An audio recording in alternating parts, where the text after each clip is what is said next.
CBF estipula a data de janela de transferência e Antony pode parar no Mengão? Polêmica, confusão expõe jogador e nota de clube esclarece. Chegando com notícias atualizadas do Clube de Regatas do Flamengo, o mais querido do mundo. Se inscreva no canal e vem comigo, vamos falar de Flamengo.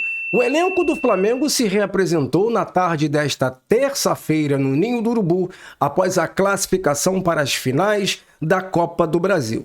O jogador Nico de la Cruz fez exames e apresentou lesão no músculo posterior da coxa direita. O uruguaio tinha sido substituído aos 8 minutos do segundo tempo. A situação do jogador já causava preocupação. O Clube de Regatas do Flamengo, através de uma nota oficial, informou sobre a lesão e, segundo informações, o diagnóstico é de grau 2 e De la Cruz pode sim estar fora dos 2 jogos das finais da Copa do Brasil. E os jogos serão realizados nos dias 3 e 10 de novembro. E hoje, daqui a pouquinho, vamos ficar sabendo onde será a primeira partida, se no Maracanã ou na Arena RMV. Os outros 2 jogadores que desfalcam o Flamengo são Bruno Henrique, expulso contra o Corinthians, e Eric Pulgar, suspenso pelo 3º cartão amarelo. Seguindo para o próximo assunto, outro assunto muito importante é o Wesley, lateral direito, que até há pouco tempo era um jogador bastante contestado pela torcida, chamado de bagre, e que não tinha futebol para vestir a camisa rubro-negra. Wesley chegou a quase ser negociado para a Itália na janela do meio do ano por aproximadamente 16 milhões de euros. Na cotação de hoje, aproximadamente 98 milhões de reais. Mas por erros da diretoria, o clube italiano acabou desistindo do jogador e ele acabou ficando.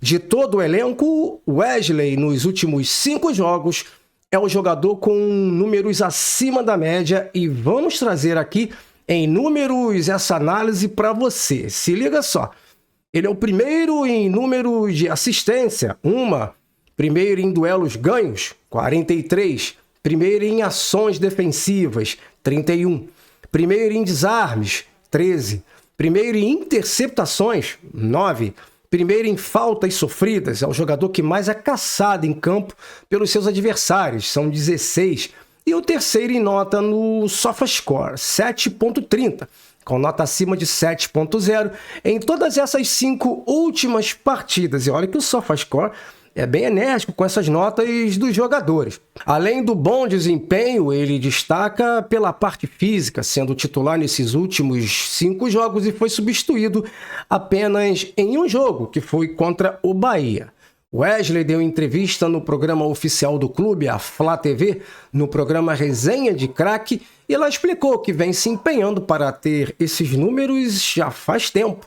O atleta contratou uma empresa que analisa seu desempenho nos jogos e que sempre faz reuniões para avaliar seus erros e acertos.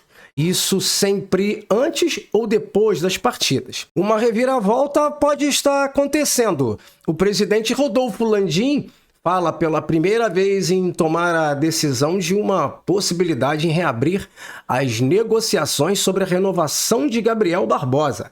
Em entrevista aos donos da bola, pela primeira vez, o presidente do Flamengo admitiu que pode sim tirar o contrato que está engavetado e negociar a permanência do atacante. Porém, o Landim foi bem taxativo, dizendo que o contrato está na mesa e que o tempo de vínculo seria de 1 ano, e um generoso aumento de 50% do seu salário. Isso tornaria novamente o jogador mais caro do elenco rubro-negro, passando aí a casa dos 2 milhões de reais por mês. No entanto, se ao final do Campeonato Brasileiro permaneça esse impasse, ele está disposto a rever valores e prazos e tentar chegar mais perto do que interessa ao jogador. Do outro lado, o jogador sabe que não está bem, tentando recuperar sua carreira, diz estar aberto a negociar novos termos e flexibilizar as suas exigências. Galera, o Landim está muito bonzinho. Fato é que isso está com um cheiro muito forte de medo de perder as eleições. Então ele faz campanha aí para seduzir esses iludidos que acreditam ainda que o Gabriel Barbosa voltará a desempenhar um futebol apresentado lá em 2019. Pode acreditar. Tem muito emocionado lá na Gávea, lá no Flamengo, que acredita nessa possibilidade. Agora a polêmica envolvendo o jogador do Flamengo. Mas antes da gente prosseguir, deixa aí o seu like, se inscreva no canal, que isso ajuda demais o nosso trabalho. O lateral direito Varela foi detido pela polícia do Rio de Janeiro no meio da torcida do Peñarol depois de uma confusão generalizada em um dos bairros da Zona Oeste do Rio. Isso viralizou nas redes sociais e causou polêmica entre os torcedores, que o jogador não tinha que estar ali, né? Que a diretoria não tem comando sobre o elenco, enfim, aquelas coisas que a gente está acostumado a dizer. Mas o que estaria fazendo o jogador no meio de toda aquela confusão, de toda essa confusão? Vamos explicar tudo isso. O Flamengo já emitiu uma nota oficial e ainda tem outro ponto que está gerando uma polêmica danada, que é uma tal de confraternização dos jogadores e o que eles estão comemorando exatamente. Se eles têm algo para comemorar, porque no entendimento dos torcedores, depois de um ano tão ruim igual esse de 2024. Na manhã de quarta-feira aconteceu uma confusão generalizada entre torcedores do Peñarol e banhistas na Praia do Recreio dos Bandeirantes, no Rio de Janeiro. Os torcedores uruguaios começaram a saquear quiosques, colocaram fogo em motos e quebraram carros e bens de pessoas que estavam passando ali pelo local. O negócio é o seguinte, gente, isso não pode mais acontecer. Alguém precisa tomar uma atitude severa com relação a esse tipo de coisa. Não é a primeira vez que esses caras vêm aqui para o Rio de Janeiro e fazem isso. Pois bem, a polícia acabou demorando um pouco a chegar e quando chegou, o Varela estava em seu carro. Então ele desceu para prestar esclarecimentos. E aí, amigo, os celulares aí se encarregaram de fazer o resto, né? Viralizou os vídeos e foram parar nas redes sociais. Após isso, o Flamengo emitiu uma nota oficial e eu vou ler aqui para vocês. O Clube de Regatas do Flamengo esclarece a presença do atleta Varela em vídeos que circulam nas redes sociais. O lateral recebeu a ligação de 2 amigos e foi retirá-los da confusão formada na Praia do Recreio. O jogador está a caminho de uma confraternização com elenco e comissão técnica. O assunto está entregue ao VP de futebol, Marcos Braz. Varela também falou pelas redes sociais e sobre sua presença nessa confusão aí. Vou passar aqui para vocês, ó. Tá aqui, ó. Nação Rubro-Negra. Como registrado nas redes sociais, estive na Praia do Recreio para resgatar 2 amigos que estavam assustados com a confusão. Não participei de nenhum ato de violência. Perdemos contato assim que cheguei ao local. Esperei por 15 minutos e fui abordado por policiais militares que faziam o seu trabalho. Após tudo ser resolvido, me encaminhei para um almoço com os meus companheiros e comissão técnica. Já conversei com o vice-presidente de futebol, Marcos Braz.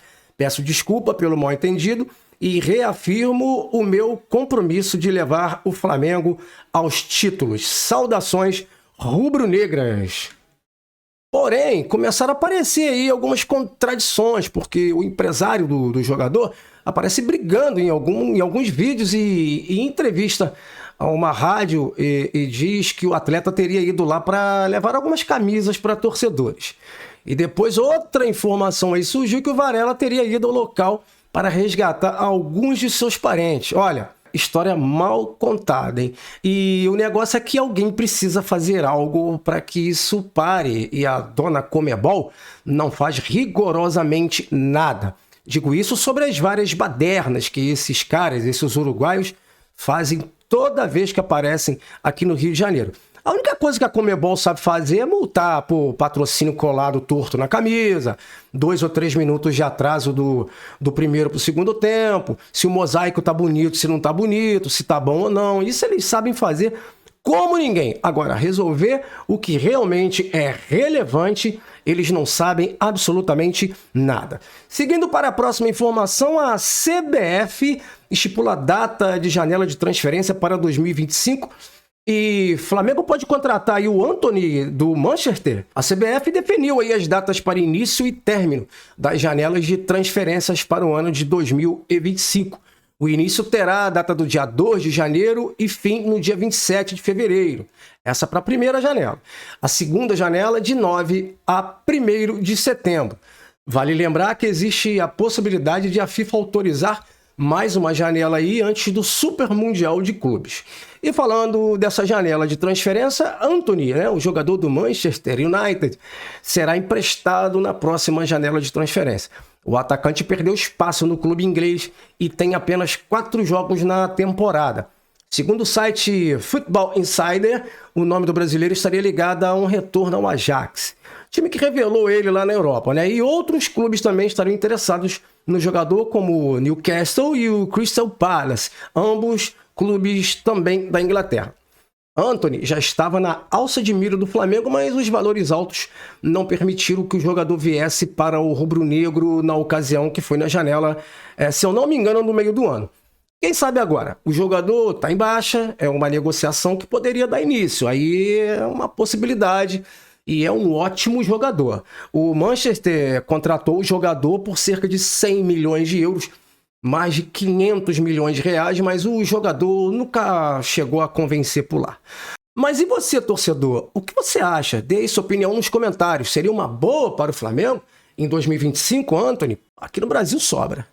E me fala também aí sobre o que aconteceu com o Varela, a reviravolta aí que pode causar na renovação do Gabigol. O que vocês acham? A sua opinião é muito importante. Eu vou ficando por aqui, se inscreva aí no canal, não paga nada, deixe seu like, ative o sino de notificação e compartilhe esse vídeo aí com seus amigos e familiares. Ajude aí o nosso canal a crescer. Um grande abraço, até mais, fui!